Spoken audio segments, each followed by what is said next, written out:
Hey, it's Johnny. I'm going to look at the Tacklife Tool bag today. You got some, just looking over the construction, it's got a nice heavy zipper up on the top. I'll show you again once it's all closed up. But you got your Velcro pouches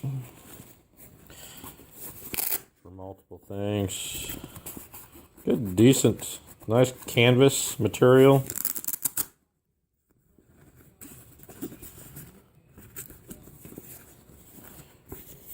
On the back side, it's not Velcro pouches, but there is slip pouches. On the sides, slip pouches, both sides. Then you get it opened up, and you got your spots on the inside. These are bands. The whole thing is in place. Bands also, the whole thing's. But I was looking at it, everything seems to be sewed together good. Really didn't see any problems.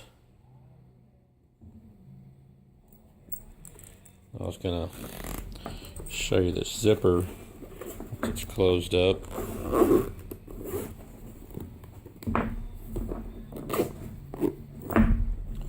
But it's a decently heavy zipper. You can see that.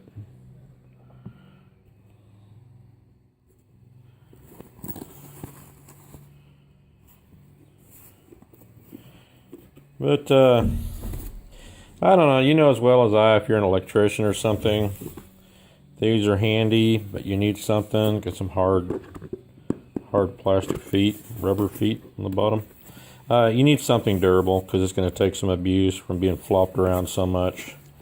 Something like this, I'm thinking would be real handy around the house, and taking tools here and there with you to go do little jobs. Certain jobs. I don't know if I'd choose this as my professional bag on everyday work. It's got a metal framing rod kind of in there. Keeps all this stout right in here inside that. But I don't know. Like I said, it seems constructed real good. Decently deep pouch. Say it pushes close to a foot deep once it stands up. There you go.